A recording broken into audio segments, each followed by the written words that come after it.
149वें वर्ष यूदा के आदमियों को ये खबर मिली कि अंतियोख यूपातोर भारी सेना लेकर यहूदिया पर आक्रमण करने आ रहा है और उसके साथ उसका संरक्षक तथा राज प्रशासक लीसियस भी है।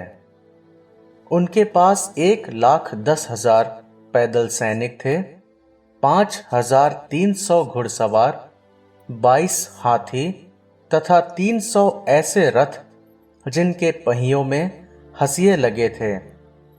मनेलास भी उनसे जा मिला। वह कपटपूर्ण बातों से अंतियोख को प्रोत्साहित करता था।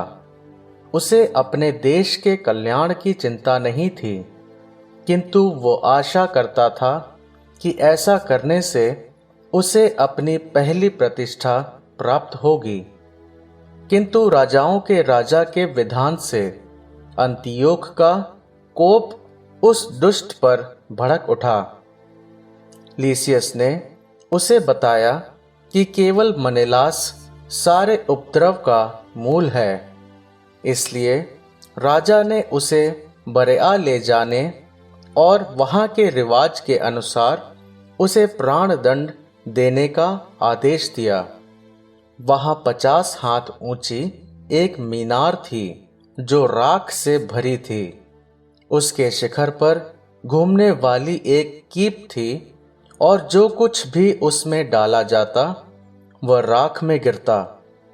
मंदिरों के लुटेरों और अन्य घोर कुकर्मियों को उस मीनार के ऊपर ले जाकर कीप में डाला और प्राण दंड दिया जाता था।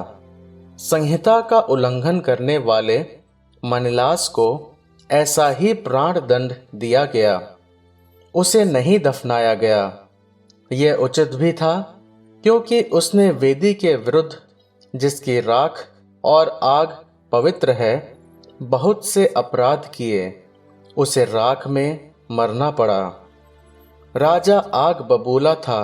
वह उस उद्देश्य से आगे बढ़ा कि वह यहूदियों के साथ उससे भी अधिक बुरा व्यवहार करे, जैसा उसके पिता के समय हुआ था।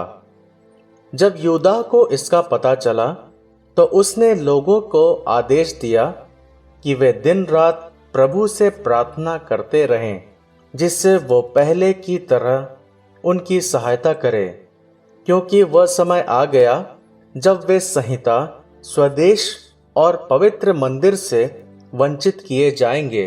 प्रभु अपनी प्रजा को, जिसमें थोड़े दिनों से नया जीवन आने लगा था, ईश निंदक गैर यहूदियों के हाथ ना पड़ने दे। सब ने यूदा का प्रस्ताव स्वीकार किया। वे भूमि पर मुंह के बल पड़कर 3 दिन तक आंसू बहाते और उपवास करते हुए निरंतर दयालु प्रभु से प्रार्थना करते रहे। इसके बाद यूदा ने उन्हें साहस बंधाया और तैयार रहने को कहा।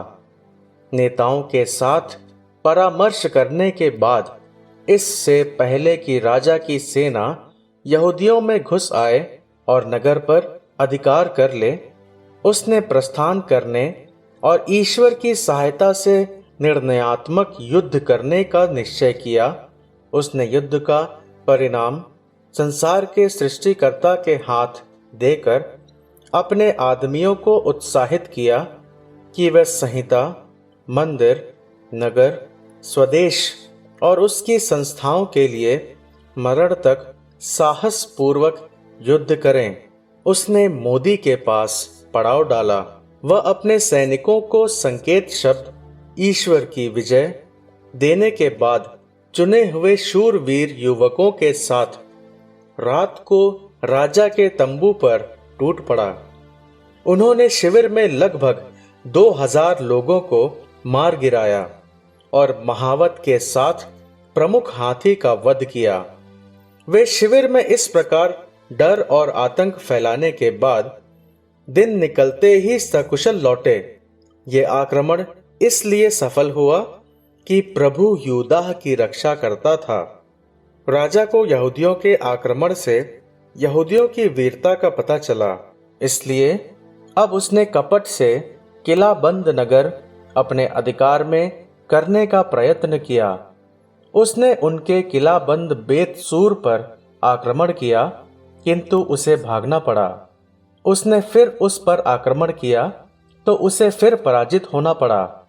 यूदा ने वहां आवश्यक हथियार भेजे थे, लेकिन यहूदी सेना के एक व्यक्ति रदोकस ने शत्रुओं पर अपनी सेना के भेद प्रकट किए, इसलिए उसकी खोज की गई, उसे पकड़ा और प्राण दंड दिया गया।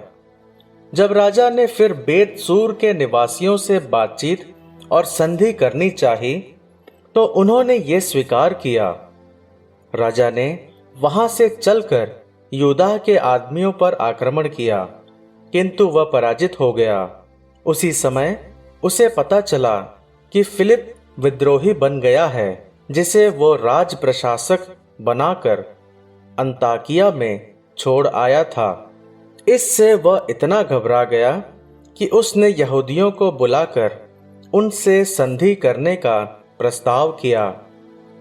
उसने उनकी उचित मांगों को स्वीकार किया और शपथ खाकर उन्हें पूरा करने का वचन दिया।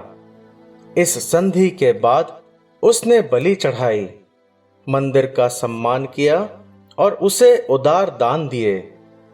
उसने मक्काबी का स्वागत किया, पतोलेमाइस से गरेनियों के नगर तक के प्रांतों पर हेगेमोनिदेश को राज्यपाल के रूप में नियुक्त किया और स्वयं पतोलेमाइस के लिए प्रस्थान किया। पतोलेमाइस के निवासी इस संधि से संतुष्ट नहीं थे। उन्होंने इस पर असंतोष प्रकट किया और वे इसे रद्द करना चाहते थे। तब लीसियस मंच पर आया। उसने तर्कों द्वारा संधि के औचित्य पर प्रकाश डाला और लोगों को शांत किया। इसके बाद वह अंताकिया लौटा। यह है राजा के आगमन और प्रस्थान का वृतांत।